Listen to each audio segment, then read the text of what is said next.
Ito mga kapraps ang kalsada, bagong gawa lang po yan. At ito naman po ang property na i-offer ko sa inyo ngayon. Tabing-tabi lang po ng kalsada.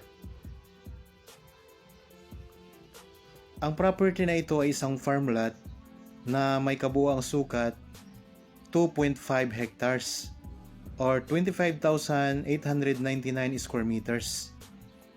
Ito ay matatagpuan natin dito sa bayan ng Pagsanhan, Laguna. Ito ay titulado, patag na patag po ang lupa. Ayan lang po ang kalsada mga kapraps. Napakaraming mga tanim na mga puno ng niyog. May mga prutas po, kagaya po ng mga rambutan, mga lansones, mga puno ng chiko, may mga dalandan, mga saging, at iba pang mga pananim. Ang distansya nito sa town proper ng Pagsanhan ay nasa 15 minutes drive. Ganon din po sa mga iba't ibang establishment tulad ng mall, groceries, mga drugstore, mga bangko, hospital, at iba pa. Napakalapit lang din po nito sa Provincial Road. Nasa 3 minutes drive lang po, mararating na natin ang Provincial Road. Meron itong boundary na sapa sa bandang likuran.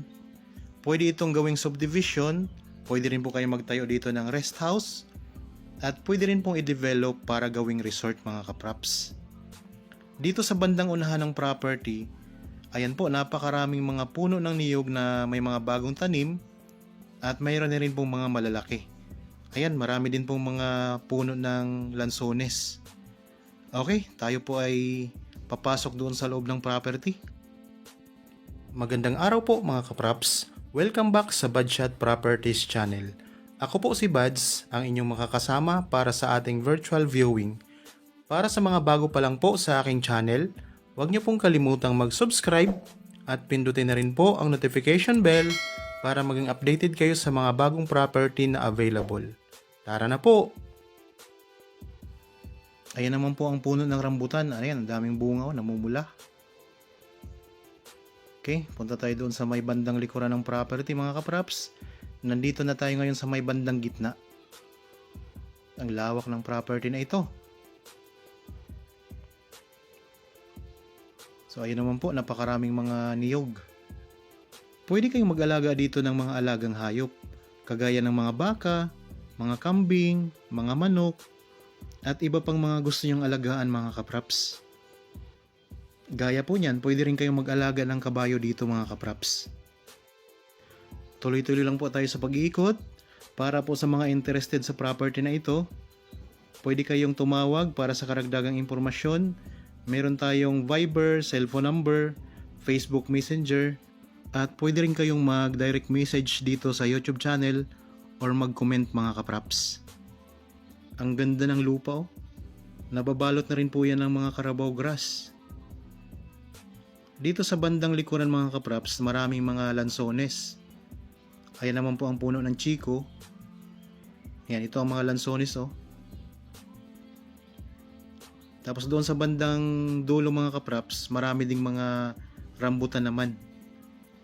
Tapos ayun, may mga bakante pa para pwede nyong taniman pa ng iba pang mga prutas na gusto nyong itanim. Yan, dito may chiko din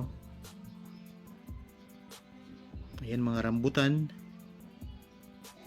Ang gandang property. Ayan naman po ang lansones. Ito naman po ang puno ng mangga.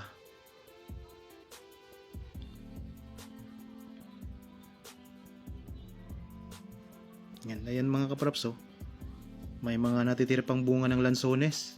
Kakatapos lang po kasing anihin ng ibang mga bunga nito.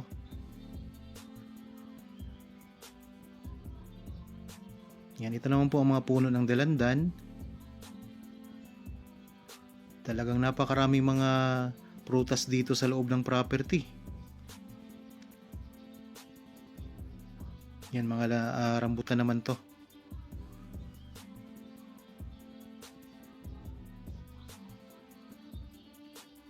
So ulitin ko lang po mga kapraps, ang property na ito ay isang farm lot na matatagpuan natin dito sa bayan ng Pagsanhan, Laguna. Punong-puno po ng mga prutas kagaya po ng mga lansones, rambutan, mga puno ng chiko, mga puno ng niyog, may mga dalandan, may mga mangga, at iba pang mga tanim. Ito naman po, ang daming mga bunga ng rambutan, namumula pa. Ayan. So ito po ay income generating property mga kapraps. Ang distansya nito sa town proper ng Pagsanhan ay nasa 15 minutes drive. Ayan, ito po, may mga tanim din na kawayan. So pwede kayong pumutol dyan para gamitin nyo kung sakaling magpatayo kayo ng maliit na kubo na yari sa kawayan. Ito mga kapraps, mayroon pang puno ng durian. Ayan, ang laki ng puno ng durian dito. So talagang maraming mga tanim ito. Punong-puno ng mga prutas. At ang ganda ng lupa, nababalot po ng Carabao grass.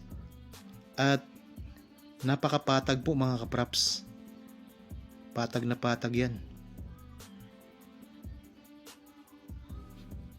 Okay, nandito na tayo ngayon sa bandang likuran ng property. Ang ganda. Ang distansya nito sa Provincial Road ay nasa 3 minutes drive. So tabing kalsada lang po ito, kaya pwede pong ipasok ang inyong sasakyan dito sa loob ng property.